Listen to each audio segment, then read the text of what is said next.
Hai guys, gue Detektif Masker. Pada video kali ini gue akan membahas sebuah pembunuh berantai, yaitu Elizabeth Bathory.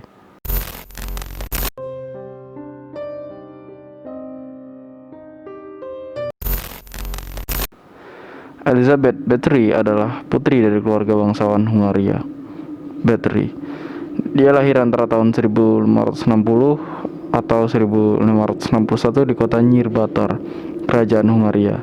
Ayahnya adalah George Bathory dan ibunya bernama Anna Bathory. Dari keluarga ibu, Elizabeth Bathory masih memiliki hubungan kekerabatan dengan Raja Polandia dan Pangeran Transilvania. Elizabeth Bathory tinggal dan besar di istana keluarga di Exit, Hungaria Timur. Terlahir di tengah keluarga bangsawan, Elizabeth besar dalam limpahan kekayaan, pendidikan, dan status sosial. Namun, hal ini membuat Elizabeth harus terikat dengan peraturan-peraturan yang ketat. Dia bahkan telah bertunangan dengan keturunan bangsawan lain sejak usia 10 tahun. Dan Elizabeth menikah saat berusia 15 tahun dengan Ferenc Nadasdy, putra dari Baron Tamas Nadasdy, yang juga berusia sangat muda, yaitu 19 tahun. Pernikahan mereka dilatar belakangi tujuan politik dalam lingkaran aristokrasi. Usai menikah, Elizabeth pindah ke kastil milik keluarga Nadasdy di Sarfar, sementara suaminya melanjutkan pendidikan di Wina, Austria. Kemudian setelah selesai menempuh pendidikan, Nadasdy menjadi komandan pasukan Hungaria dan turun langsung dalam perang melawan Kesultanan Utsmaniyah. Selama sang suami berperang, Elizabeth Bathory berwenang dalam mengatur urusan bisnis dan kenegaraan, bahkan termasuk urusan kesehatan masyarakat Hungaria. Dari pernikahannya dengan Nadasdy, Elizabeth melahirkan setidaknya 5 anak. Namun, saat selesai berperang pada tahun 1602, Nadasdy jatuh sakit. Dan puncaknya pada Januari 1604 di usia 48 tahun, Nadasdy meninggal karena sakit. Namun tidak ada keterangan rinci mengenai penyakit yang dideritanya. Kemudian setelah sang suami meninggal, banyak rumor yang beredar, di mana rumor-rumor tersebut menyebutkan bahwa Elizabeth Bathory merupakan pembunuh dan penghilang orang, karena pada saat itu banyak sekali kejadian orang hilang, di mana sampai puluhan bahkan ratusan. Dan orang hilang ini dikait-kaitkan dengan Bathory karena Elizabeth Bathory pada sekitar tahun tersebut banyak membuka lowongan pekerjaan untuk para wanita muda untuk bekerja menjadi pelayan di istana. Kemudian setelah kabar ini semakin panas, kabar tersebut sampai ke telinga menteri, yaitu István Magyari, yang kemudian menanyakan hal ini pada keluarga Bathory, yang puncaknya mengakibatkan menyeret Bathory ke pengadilan Hungaria. Kemudian pada tahun 1610, Raja Hungaria Matthias II memerintahkan kepada pejabat tinggi Hungaria, György Turzo, untuk melakukan investigasi dan mengumpulkan bukti.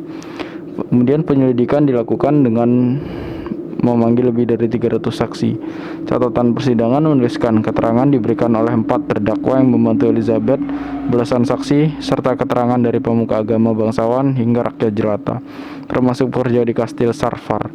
Menurut keterangan tersebut, korban kekejaman Bathory awalnya adalah anak-anak gadis berusia 10 hingga 14 tahun.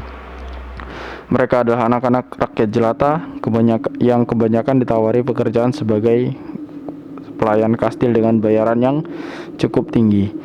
Kemudian dikatakan korban Bathory bertambah dari kalangan putri bangsawan yang berstatus lebih rendah, yang dikirim orang tua mereka untuk belajar sopan santun di istana. Bahkan dikabarkan Bathory juga memerintahkan untuk menculik para korbannya. Para saksi menggambarkan penyiksaan dan pembunuhan yang dilakukan Bathory, mulai dari pemukulan, pembakaran, mutilasi, melukai wajah, hingga memaksa korban kelaparan hingga mati. Dalam arsip yang disimpan di kota Budapest juga mengungkap sejumlah bentuk penyiksaan lain yang sangat kejam. Bahkan Elizabeth disebut-sebut juga melakukan kanibalisme.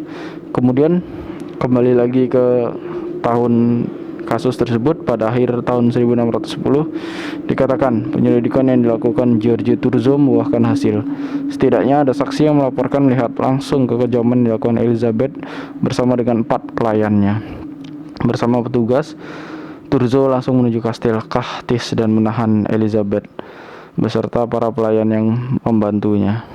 pada Januari 1611, persidangan untuk kasus Elizabeth Bathory digelar dengan dipimpin Hakim Agung Kerajaan yang bernama De Suzlo dan 20 hakim asosiasi. Puluhan saksi dihadirkan di persidangan, seluruhnya kecuali seorang pelayan, di mana seluruh saksi tersebut memberikan keterangan yang memberatkan Elizabeth Bathory. Selain saksi, pengadilan juga dilakukan dengan memeriksa kerangka mayat pada sekitar kastil Elizabeth Bathory. Kemudian terkait jumlah korban kekejaman Elizabeth Bathory, ada saksi yang menyebut korban sekitar 30-an, ada pula yang menyebut jumlah 50-an atau lebih. Yang paling mengejutkan adalah pengakuan saksi bernama Susanna yang menyebut bahwa daftar korban Elizabeth Bathory lebih dari 650 orang yang dituliskan dalam suatu buku.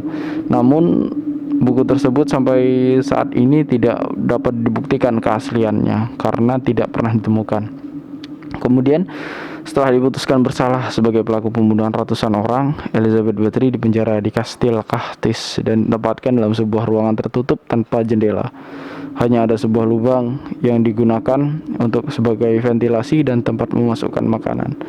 Elizabeth hanya bertahan selama 4 tahun di dalam penjara sebelum akhirnya ditemukan telah meninggal dunia pada Agustus 1614.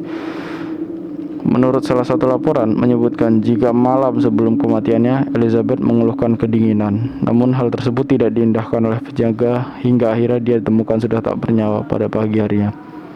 Jenazah Elizabeth dimakamkan di gereja Kahtis pada 25 November 1614. Namun menurut pengakuan dan sumber dari warga, makamnya dipindahkan ke makam keluarga di Exit. Saat ini, di mana lokasi makam Elizabeth tidak diketahui. Pihak gereja dan kastil Kahtis tidak memiliki petunjuk untuk lokasi yang mungkin menjadi persemayaman terakhir sang pembunuh berantai tersebut. Mungkin ini yang dapat gue sampaikan tentang Elizabeth Bathory, dan maaf untuk audio yang sedikit gangguan karena hujan dan lain sebagainya. Kemudian jikalau kalian memiliki cerita yang ingin gue ceritakan, bisa DM gue di Facebook @detektifmasker dan di Instagram juga. Jangan lupa like, comment, and subscribe.